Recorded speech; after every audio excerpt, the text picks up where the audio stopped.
Hello and welcome to this special Yom HaShoah edition of State of a Nation. I'm Elon Levy. It's been 79 years since the Holocaust. Long enough for memories to fade for those who want to downplay, deny, or invert the genocide of 6 million Jews at the hands of the Nazis and their accomplices. But still vibrant, living memory.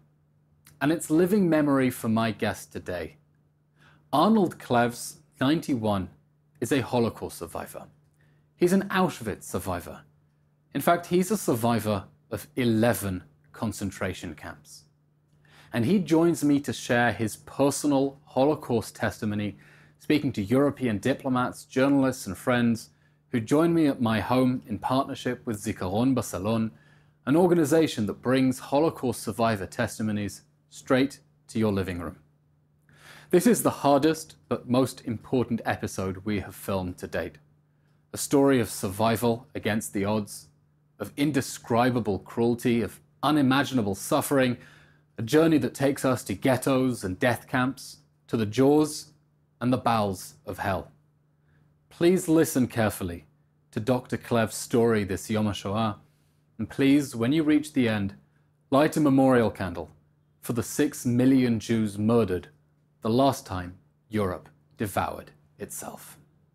Breaking news out of Israel this morning. Shocking hostage taking. Hundreds of Israelis are dead. I want to bring in Israeli government spokesman. What happens when the 4-day pause? How do you resolve this? Where does this go? Good evening, everyone. Welcome to Zikaron Barcelona. In a few minutes, we're going to hear the astonishing survival story of Dr. Arnold Clevs, who was born in 1933 in Kovno, Lithuania, survived 11 concentration camps. Will tell us an extraordinary story of survival. It would be, I think, remiss this Yom HaShoah not to speak about the elephant in the room. What does it mean for the Jewish people to live in a world in which the Nazis are no longer the only ultimate symbols of evil?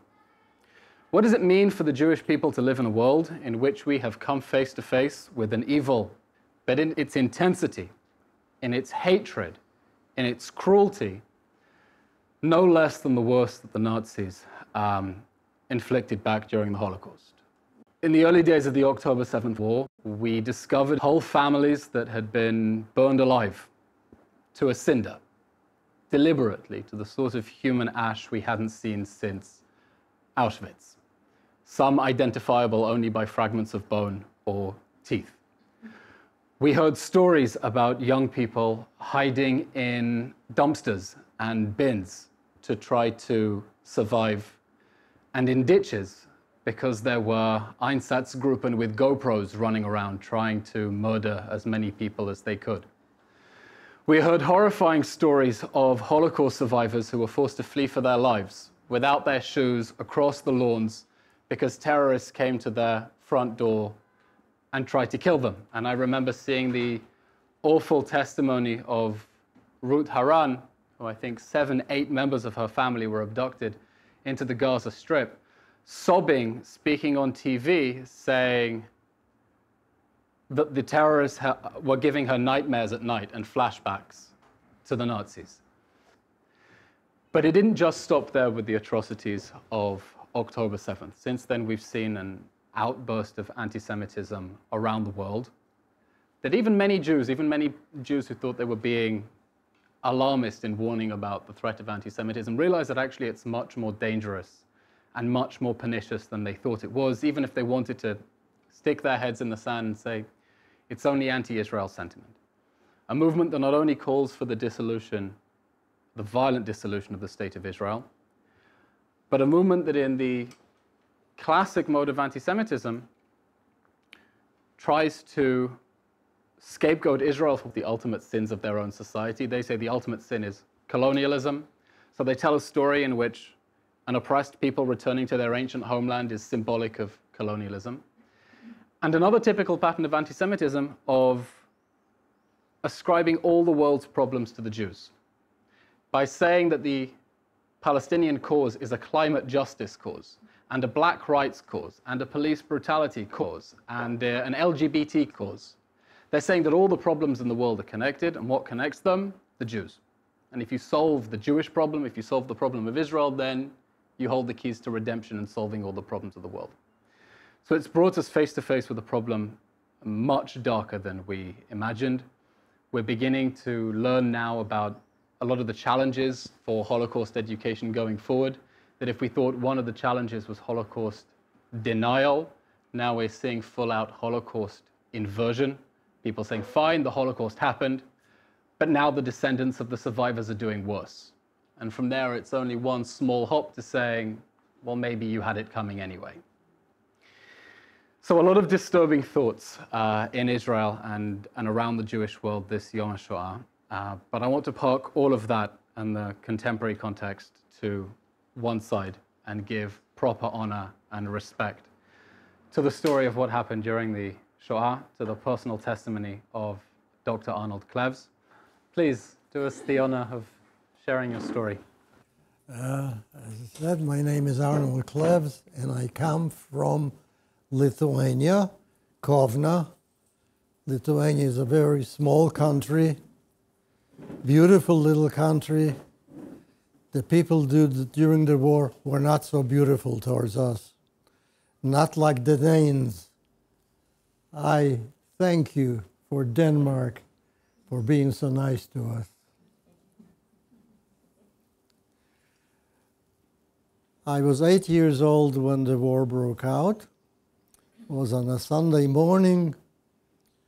I saw planes, German planes coming over. It was bombing. And it was me, my sister, who was 6 years older than I was, and my parents. We went down to the basement the rest of the day, slept there during the night. In the morning, my father said, it's better to get out of town and maybe walk towards Russia. Lithuania was under Russian control at that time. So this is what we did in the morning. We took a bicycle, my sister's bicycle, we loaded up whatever we could, and we started walking. When we came out on the highway, it was bedlam.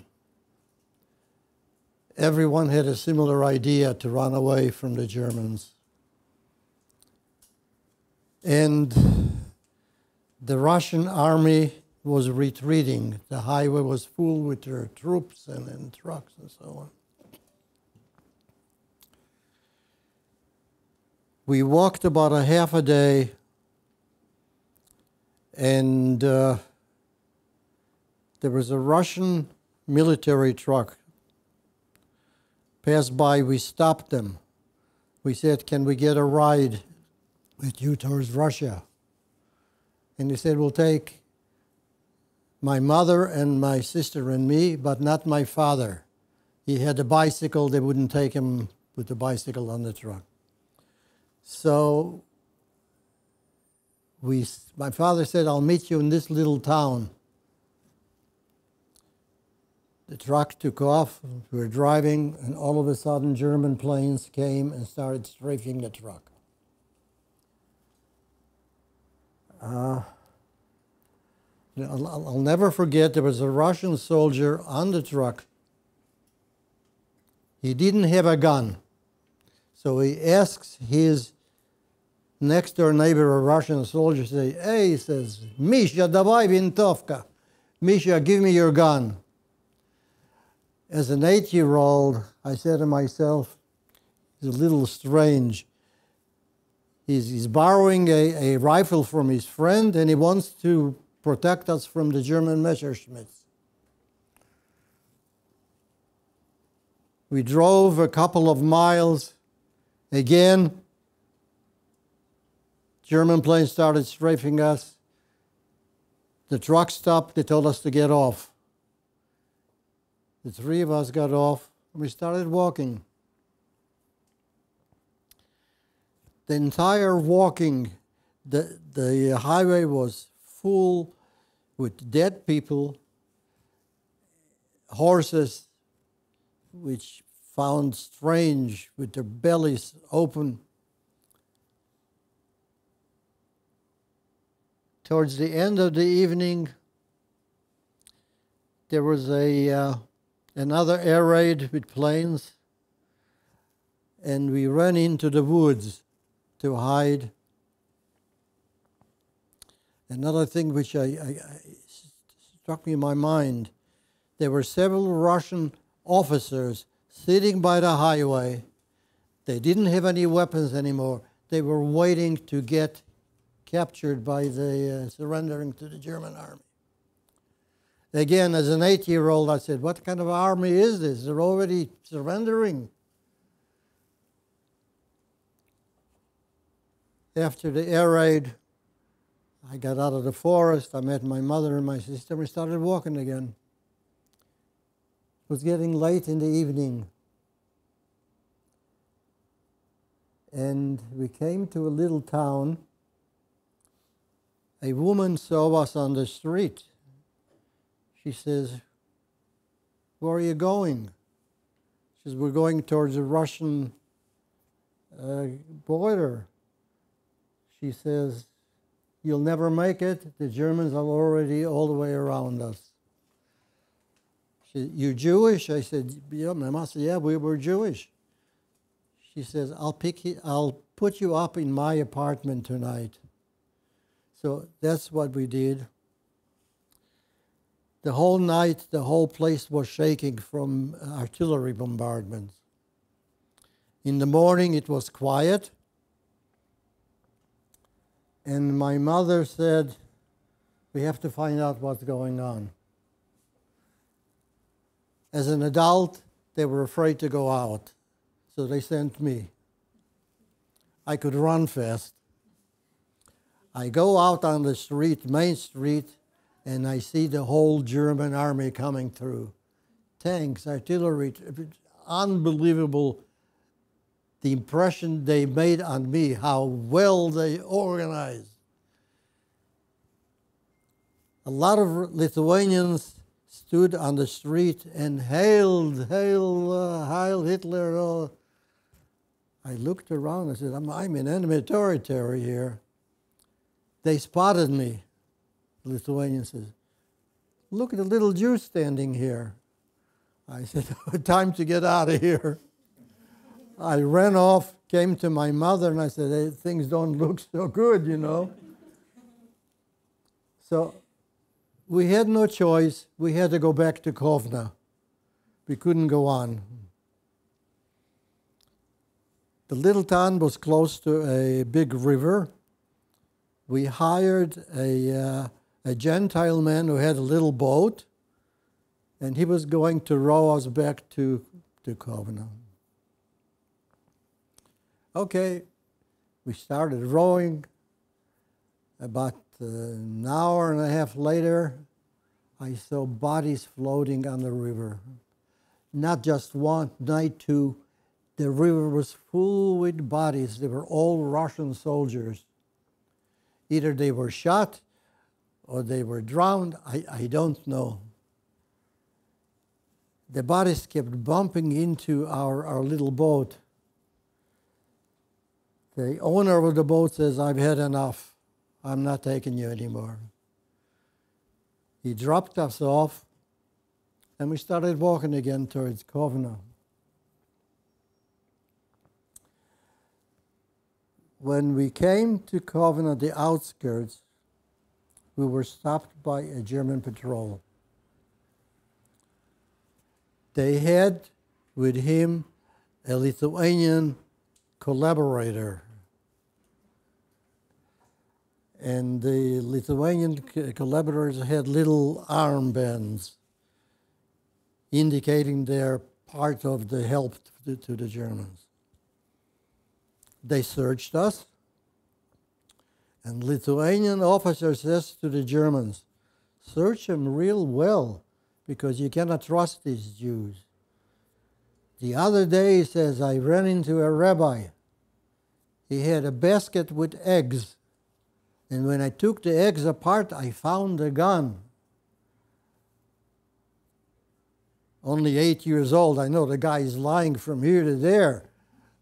A rabbi wouldn't know a gun from a pen. They locked us up.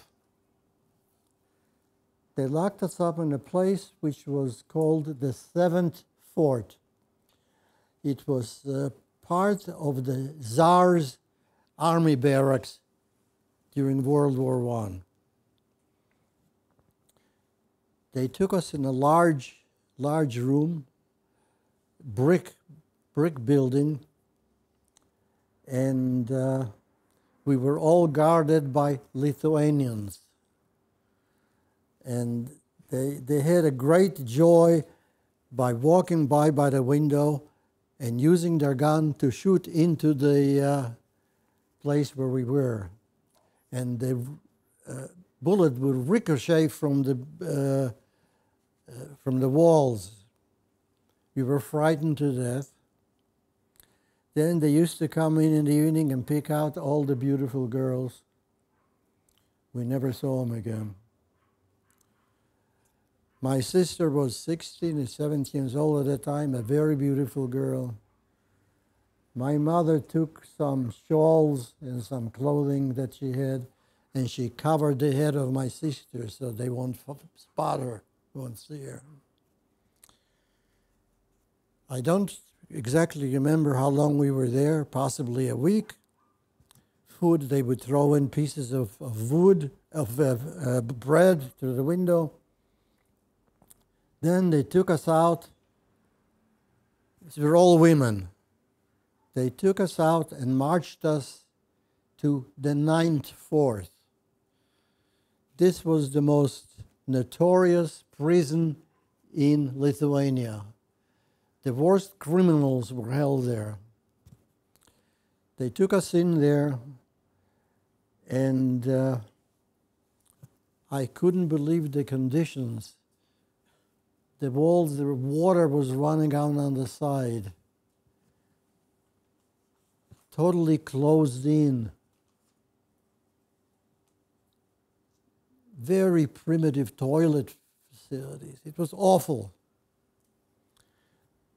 One morning a Lithuanian officer comes in, and my mother says to him, you know, we shouldn't be here. He says, why? He says, because, she says, my husband was a volunteer in the Lithuanian army. Oh, he says, yeah, give me your name. My mother gave him the name. He comes back a day later. He says, I checked out the archives. Yes, your husband was a volunteer in the Lithuanian army. I'm letting you go free. I would say we were probably the only Jews who ever got out alive from the 9th Fort. We walked through a small town, a suburb of Kovna. It has a very meaningful name. The town was called Slabotka. This was one of the greatest yeshivas that Lithuania had, Slabotka. There was a pogrom in Slabotka just the day before the Germans entered Lithuania, done by the Lithuanians. We stopped into a little Jewish place.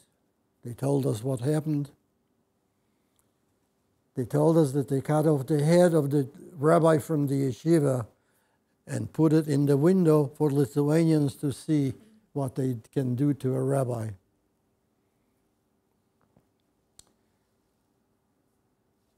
We stayed there a few hours, and we started walking towards our place in Kovna. A big bridge we crossed, and when we came to our house, we walked in, and my father was there, so we got reunited.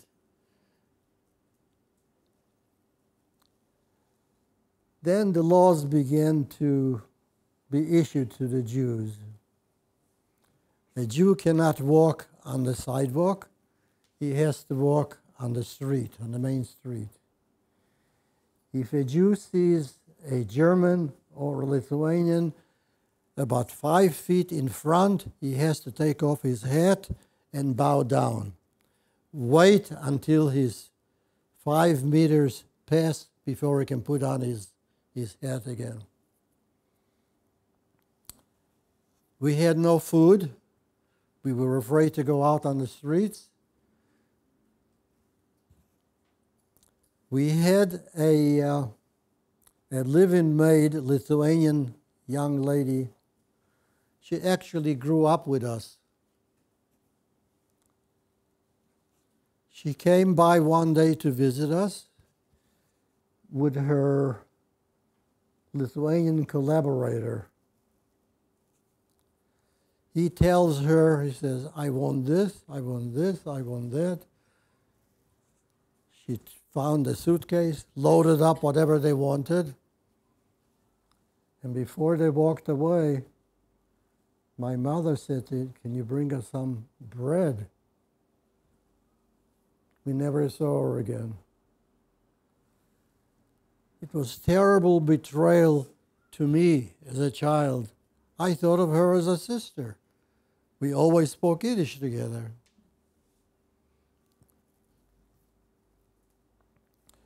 Then the edict came out that we have to turn in all our radios, we have to turn in our fur coats, valuables, gold, watches, everything has to be turned in. If you don't turn it in, we find you. With that, you'll get shot. Then decided to put us in a ghetto. And this is how a ghetto formed in Kovna. The little town of Slobodka had a population of 8,000 people. I would say 6,000 were Gentiles and only 2,000 were Jews. In Kovna itself, we had about 30,000 Jews. So each Jewish family had to go to a Gentile family in Slobodka and say, you can have my home, can I have yours? We got one little room and a tiny little kitchen, no indoor plumbing.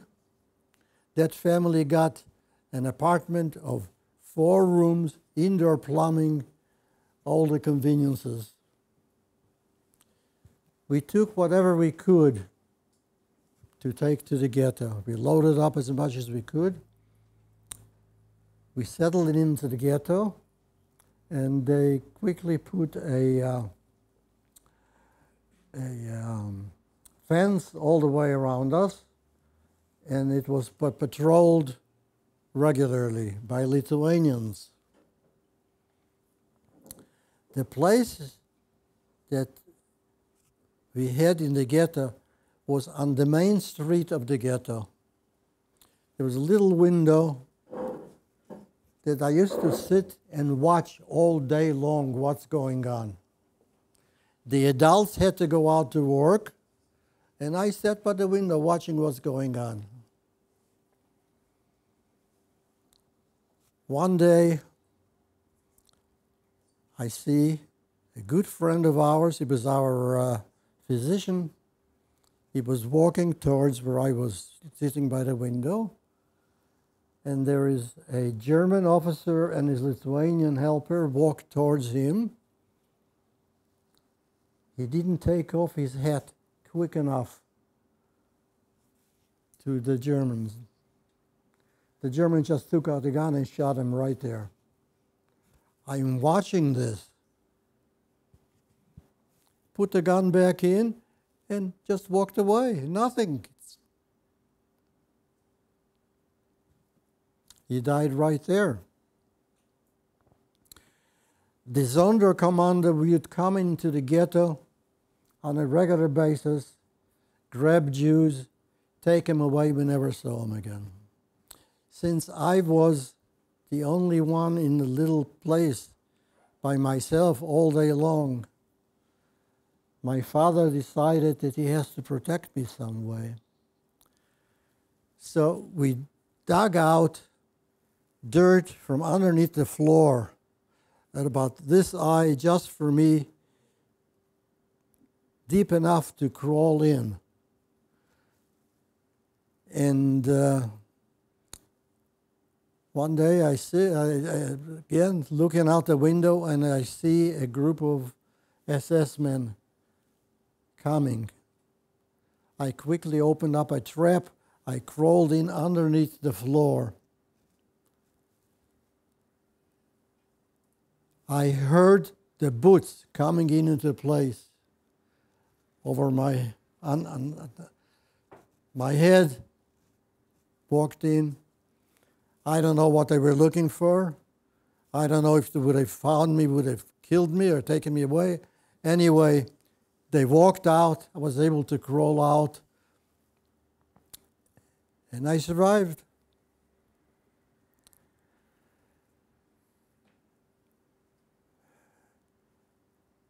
One day they made an announcement that all the Jews have to gather in the morning at Demokrato Plaza in the ghetto, a big open space.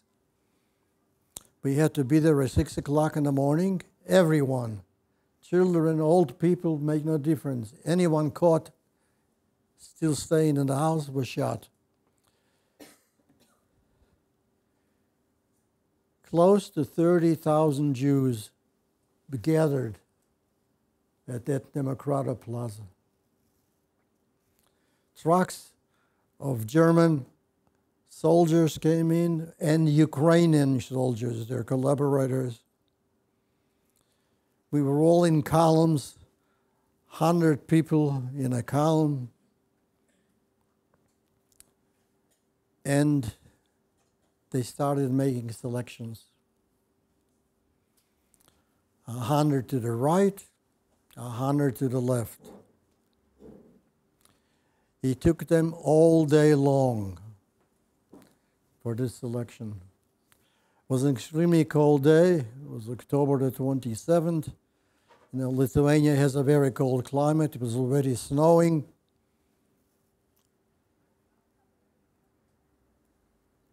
My family and I stood there all day long.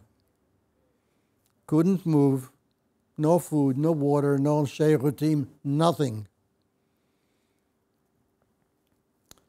Towards the end of the day, they came to the column where I was standing with my parents. It was getting dark. The Germans were getting tired of this election. So instead of 10 here or 10 there, they grabbed the whole group that we were standing in to go to the left, which was death.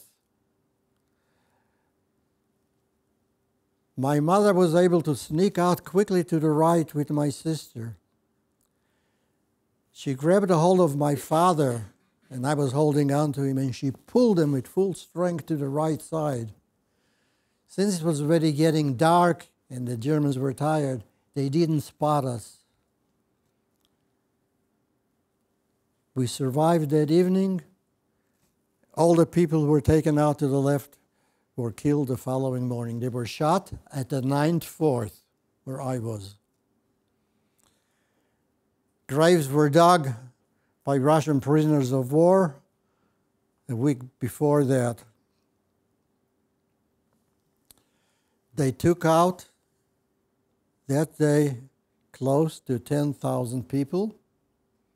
They were all shot the following morning. One or two managed to escape, and he told the story what was happening.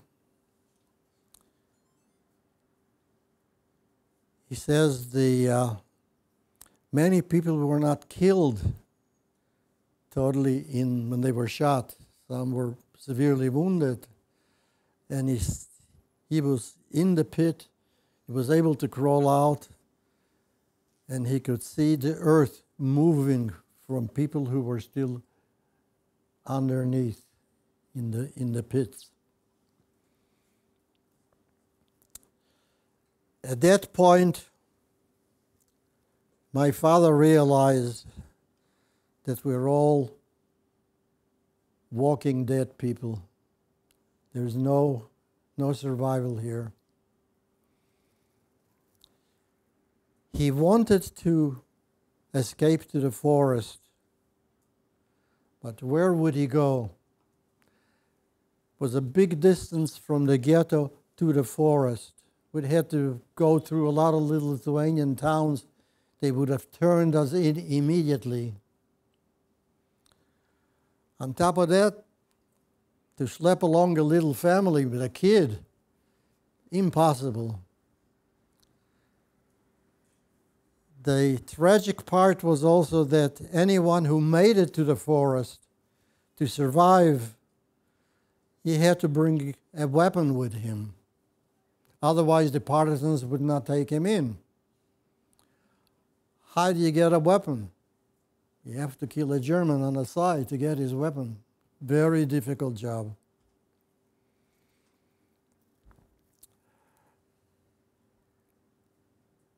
So then they decided to take out 1,500 people from the ghetto and ship us out to a labor camp. So we were that group. My father was part of building that camp, so he knew the camp very well. In that camp, we were separated, men from women, different barracks. All the adults went out in the work in the morning. The children and the elderly stayed behind. One day, my father runs into the barrack where I was, and he says, "I have to hide you immediately." He knew the layout of the camp, so he knew there was an opening on top of the second bunk. He opened it up, took me and a couple more kids, I think we were 3 or 4 kids. He shoved us all on top of the loft, closed it, and I looked through the cracks of the wood what was happening. Several trucks came in, Germans. They started dragging out children and old people and throw them in the trucks. This was to me like a scene from hell. Little children who couldn't get on top of the truck. The Germans would grab a hold of an arm, a leg, pick them up, and throw them into the truck. The screaming was unbelievable. The entire selection maybe took an hour. My father came back and took us out from the hiding place. That evening, when all the parents came back from work, and they didn't find the children, you can't imagine what went on in the camp. Some had complaints to my father, "Why didn't you save my child?" Couldn't. No place, not enough time. From that day, I didn't stay in the camp. They dressed me up in a long coat. And in the morning when we went out to work, I was usually between adults to hide, and we walked out. I did all kinds of work on the outside.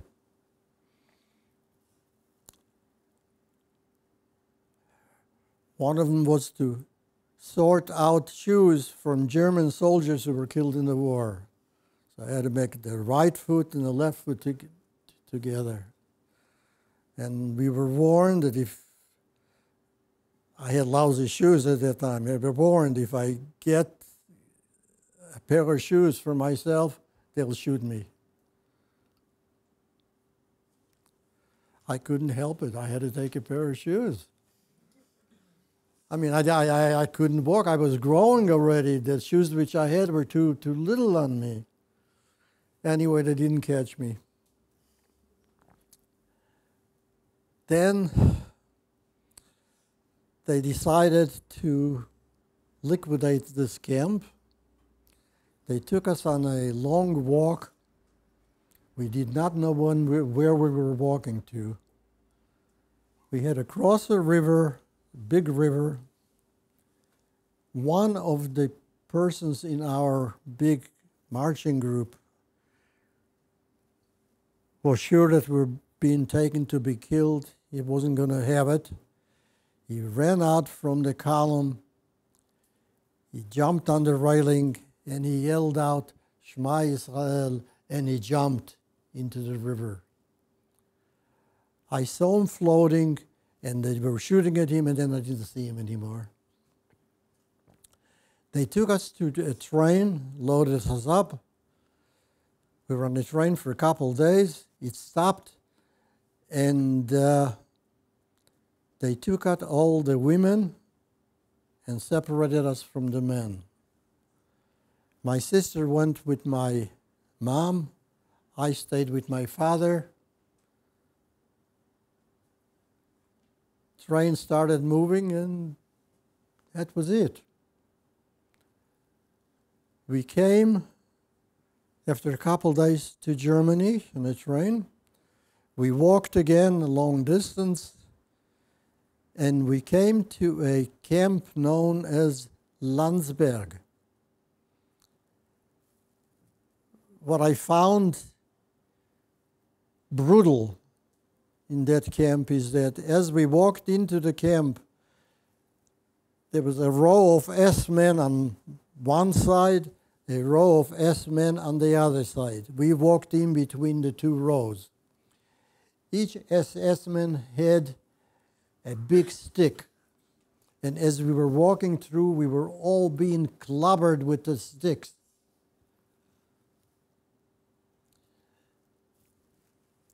In the camp, small little huts. I was fascinated in the camp to see, it was not far from Munich. I was fascinated to see the aerial fighter planes, the Germans and the Americans fighting each other.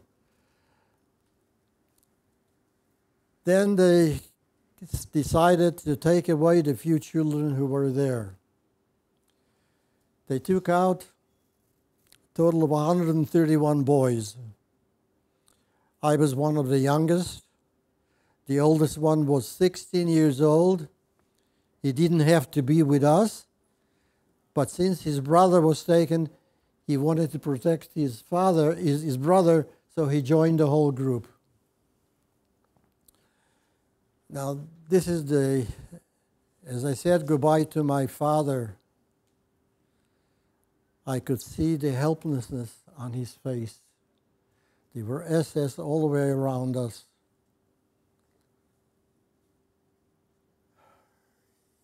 He said to me, "If we survive the war, there is one place that we shall all meet. We have a large family in the United States." He says, "Remember this address in this town." And I did. I remembered it. And it stuck in my mind all the time. They took us away, the 131 boys, on 2 trucks. This is the last time I saw my father. They killed him later. They took us to Dachau. And it's the first time I run into a camp which was so huge, so barracks and barracks. We were there a short period of time, maybe 2 or 3 weeks. Took us out, marched us again, put us on trains. On the train for about 3-4 days. We didn't know where we were going. We stopped in a place which is the Polish town. One of our boys spoke Polish. So there were people standing on the station, and he asked them, he yelled out, "Where is this train going?" And one of the Polish guy went like this. He knew that we were going to Auschwitz.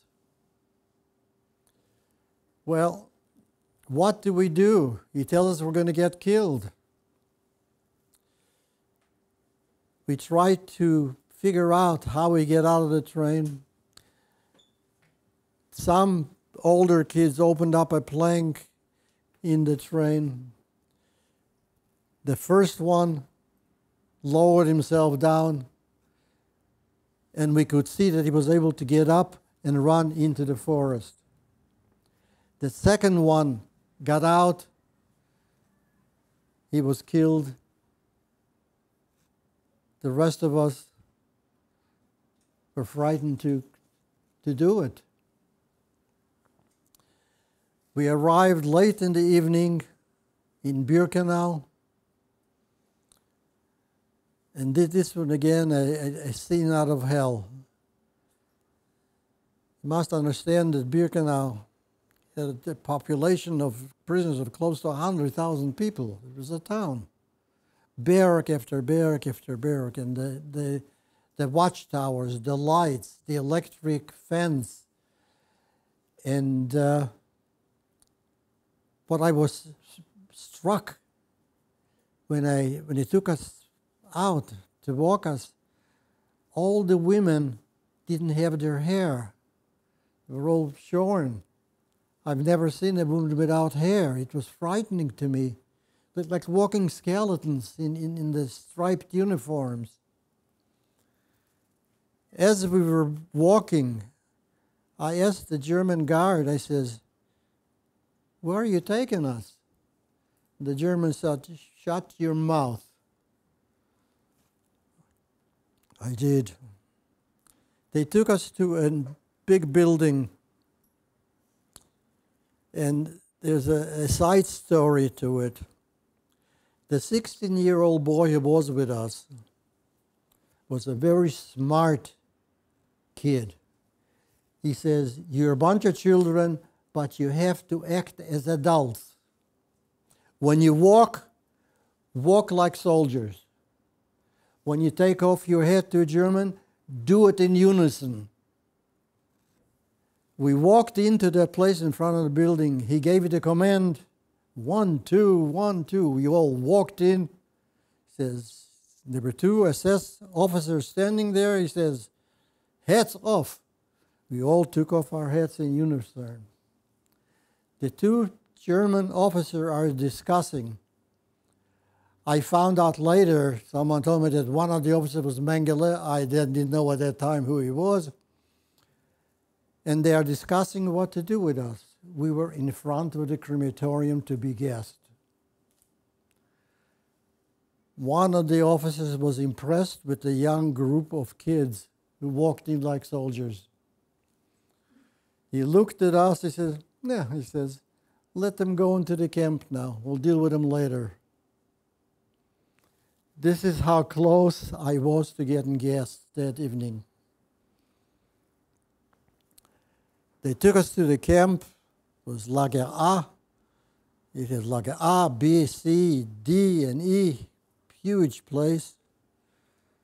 Put us in barracks, 3 bunks, a straw mattress. They gave us some clothes to wear. I had adult clothes, there were no children's clothes. No underwear, no toothbrushes, no towels, no nothing. Shoved us in. A couple days later, they came and decided to tattoo us. At that age, I was already 10 and a half. I figured it's a good sign. If the Germans are taking time to tattoo us, why waste time if they're going to kill us? I was wrong. They lined us up, and there was a gentleman, a man, who did the tattooing. He had a big pen, he dipped it into ink, and he stuck me every time. He says, "Kid, it's going to hurt you, but don't cry. You see the German officer there? He's not going to like it if you cry. Tattooed me. Following morning, my hand was all swollen, infected. What does a young kid do in Birkenau with a swollen arm? No parents, no doctors, nothing. A lot of pain. I felt if I go to the barrack with the faucets running, maybe if I have the cold water running on there, it'll cure me. It did, without penicillin, without anything. Felt good. 2 weeks later, we were told to line up outside of the barrack. And by the way, the way it worked in Birkenau, they counted us twice a day, in the morning and in the evening. If the figure didn't measure what they counted and how much supposed to be in the barrack, we could stand there for hours until they found a dead body in the barrack. Otherwise, they wouldn't let us in. Anyway, we get lined up. Now we're 129 boys. 2 of them left the train. And I realized it was a selection to kill us. I used to put in sand in my shoes to make me a little bit taller. The one who did the selection was Mengele. He comes to the boy next to me, and he had gloves. And the way he went with the gloves, a scribe behind him would quickly write down the tattoo. It meant to be killed. Now he comes to me. He says, "How old are you?" I says, "I'm 14. He says, "You're a liar." He takes his gloves and hits me over the face. "Oh, no," I said, "Really, I'm 14. He says, "Drop your pants." I took off my pants. "Now, take off your shirt." I took off my shirt. And he says, "Turn around." I turned around. He says, "How come you're so dark?" I said, "I only have one shirt. When it's a hot day, the sun is out, I want to preserve that shirt, so this is how I got a suntan." I don't know if he liked my suntan or he liked my answer. I have no idea. He just passed me by and took the guy next to me to be killed. This is how close I was to being taken out by Mengele to be killed. Went back into the barracks. There's one of our boys that was taken out to be killed yelled out at him, "Jewish blood is not water." Was killed. In the Birkenau. How many were taken out? Arnold, say how many were left after the selection? After selection, they took out 75 from the 129.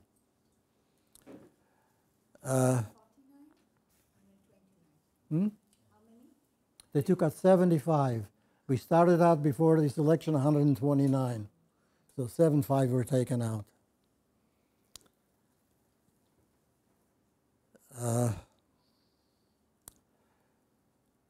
I felt that a safe place in Birkenau for me was in the toilet barrack. It was a huge barrack for about 50 people for Sherutim. It was above the German officers' honor to go into a barrack with 50 people sitting there, you know. So I figured this is a good place for me to hide all the time. As much as I could, I tried to spend time there. One day, I want to go there, and as soon as I came to the door, I see a group of SS men walking towards my barrack. I did not have enough time to go to the Sherotim place. I ran back into the barrack, and I crawled under the first bunk bed. It was winter. The floor was cement. Being a small kid, I was able to crawl all the way in towards the end. And I see the black boots walking by back and forth. I knew if they would find me, they would kill me right there. They walked out, I crawled out, and I couldn't stop shaking from the cold being on the cement floor. What was food in Birkenau? They gave you a little bit of coffee in the morning. In the evening, they'd give you a little bit of cabbage soup. Maybe if you were lucky, you found half a potato or a potato.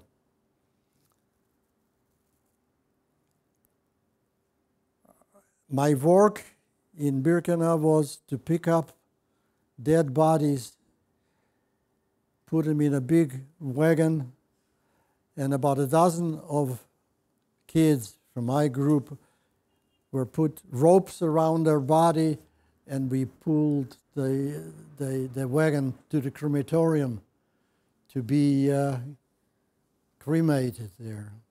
On the way back, we were bringing the wood back to the camp for the kitchen. So one day they got the wagon back with the wood. We unloaded it right in front of the kitchen, and I see a whole bunch of barrels. This is the barrels that used to bring the soup to the barrack. I went over to the barrels, and I saw on the bottom there's still a little bit of food left. I crawled into the barrel, and I scraped whatever I could to eat. It felt good. After I was done scraping, I couldn't get out of the barrel. I was too small, the barrel was too high. I started screaming to my friends, hey, get me out of here. So they pulled me out by my legs from the barrel. As they were handing out the soup in the evening, I had a little bowl, a rusty bowl. I didn't have a spoon. I found a piece of wood, and I took out, made a little depression in the piece of wood so I could have a spoon. So they stand in line, I get the soup, I go around and go back into line to get another portion of soup. He spotted me. What do you think this is, a Jewish school, he said? All I wanted a little bit of soup. He gave me such a beating.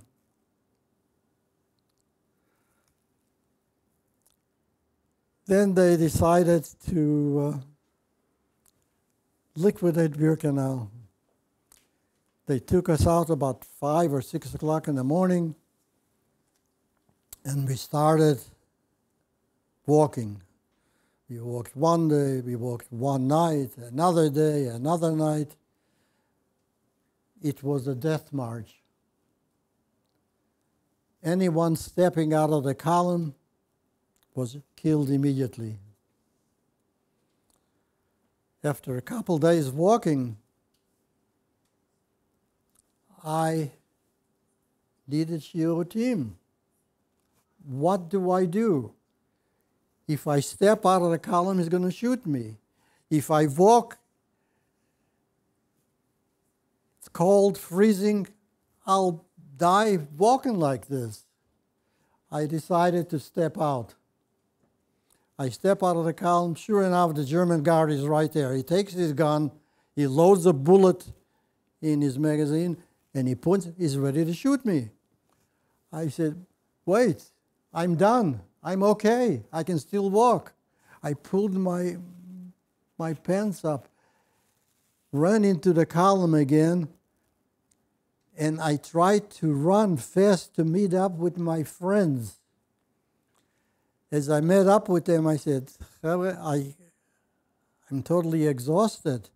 I had wooden shoes, and wooden shoes pick up the snow when you walk. So all of a sudden I was this much taller, and I had to knock off the snow to walk. So we all locked arms. My friends, they locked arms with me, and we walked. There was a air raid. They gave it a command, everybody down on the snow. I went down on the snow, and I fell asleep immediately. When the air raid was over, I said, okay, march again. I didn't want to get up. My friend said, you got to get up. They'll shoot you here. Get up. So they helped me get up, and we started walking again. Came to a camp. You know, you have a mirage when you walk like this for days and nights. Every little hut that I would see on the road, I would say, oh, this is a camp. We'll go in. Anyway, got into the camp. I don't know how long we were there, maybe a week. They took us out, dragged us again, walking to another camp. And again, we were there about 2 weeks. Again, took us out and marched again. They took us on trains. And of all the trains ride that I had up to now, this train ride was the worst. They packed us in the cattle cars. It was so crowded that you could barely find a place where to sit down. They had a barrel for sherutim in that. Now, if you have so many people, how do you get from one end of to the other end where the barrel is? No food, no water. It was cold, and frost would form on the wall of the cattle car. And I used to stand there and scrape off the frost so I could have some water. Thirst was unbelievable, worse than hunger. On the train, came to a place, and there was an air raid. Allied planes bombed the place. The Allied planes didn't know that this was a train full of Jewish kids. They strafed the whole place. And when the air raid was over, there was a boy sitting next to me. I said, are you okay? I pushed him a little bit. He fell over and had a row of bullets in his back. More people were killed. Many were wounded. They took the wounded out and killed them. There's one incident there which stuck in my mind. A German Wehrmacht officer came up to the SS officer. He says, what's this train? He says, these are Jews. Take them to another camp. The Wehrmacht officer says, we don't have enough trains to take the wounded from the front inland, and you're wasting trains to drag Jews to a camp. The SS officer said, if you don't shut your mouth, you're going to join them in the train.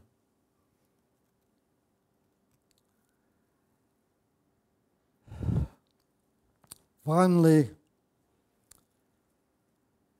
after another 4 or 5 days, the train stopped took us out, marched us again. It was uphill. It was in Austria, and the camp was known as Mauthausen.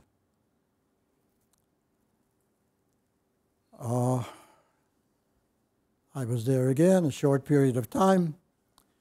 They took me out and put me in another camp called Zeltenlager. The camp was all made out of huge tents, about 1,000 people in a tent. No bunk beds, no nothing. You just go down on the floor, and that's where you sleep. Food, forget it. One evening, I decided to leave that tent and go to a next tent. Why? Because most of my friends were in the other tent. As I go out of the tent, it was late in the afternoon, evening, an SS officer comes and he says, "Where are you going?" I was not going to have a conversation with him. I turned around and started running. He took out a gun and shot after me. I could hear the bullets whistling behind my ear. One after the other, he missed me.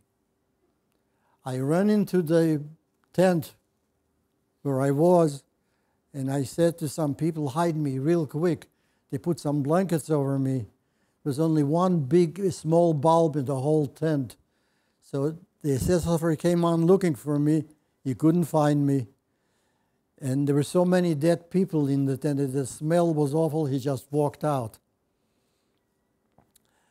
So the irony was that night was another air raid.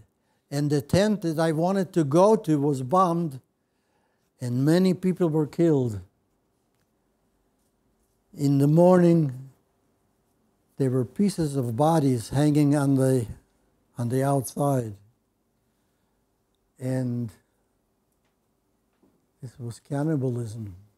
We were so hungry that some people cut off pieces from the bodies to eat.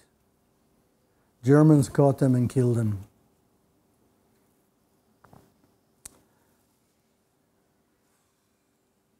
The hunger was so terrible.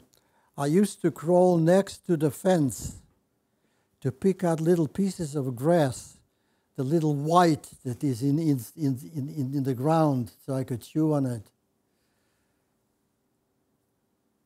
There was another boy who came, wanted to do the same thing. They killed him right away. I think I better run away from here. SS man was after me. He hit me over the head with a stick, but I was able to run away. They took us out from that camp, and again another long death march, and that's all in Austria. They took us to a camp called Gunskirchen.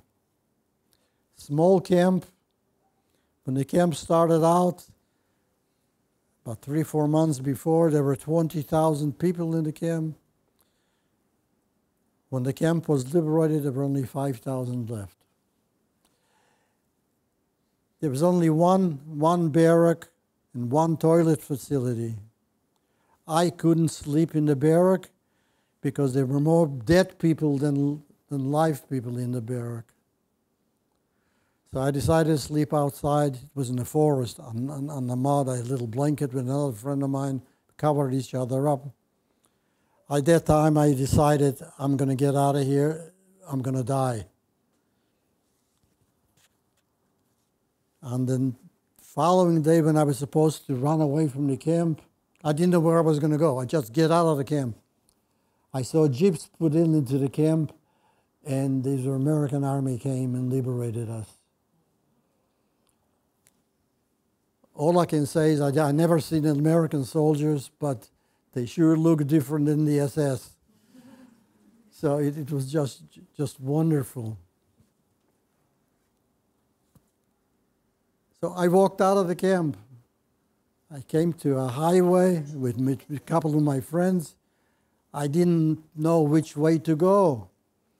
So I saw the tanks, American tanks go this way, so I figured they're going to fight, then probably to the left, they're already finished. So I went to the left. And as the Americans' tanks came by, I kept saying, food, food. So they threw us chocolate bars and cans and stuff. I can't tell you how sick I got from all the, I thought I was going to die. And then Americans collected us and put us in a special place, which was part of the German Luftwaffe, the officers there. And that is the first time in years that I could sleep in a bed with a white linen, a little blanket, and a pillow.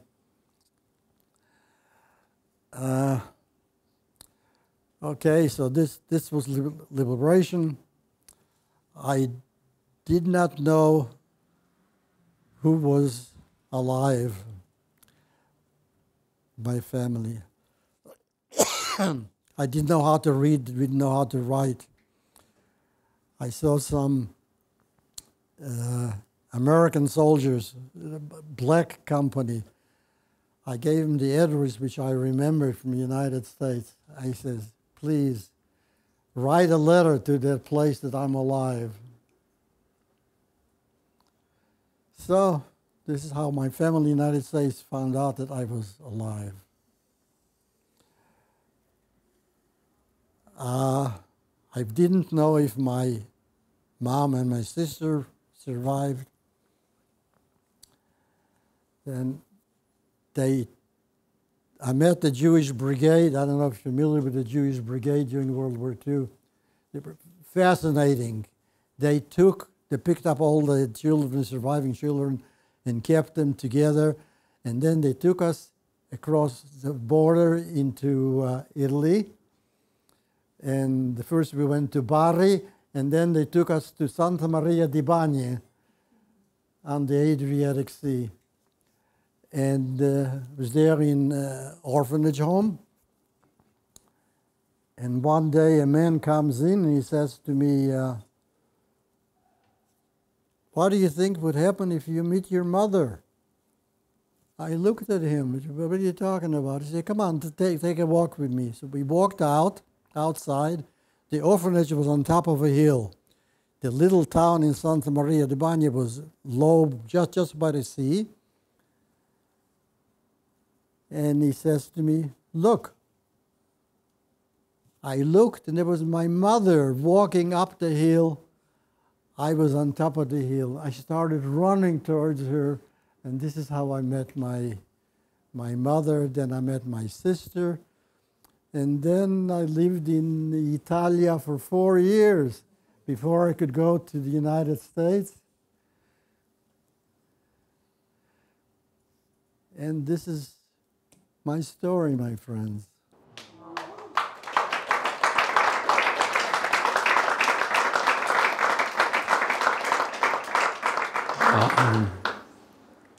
On behalf of everyone here, thank you very much for your extremely brave testimony. I can't imagine what it's like to relive it again and again, and we are all so extremely grateful to the survivors who are still with us for putting themselves through the ordeal to keep telling their stories and reminding us what happened during the Shoah. So thank you.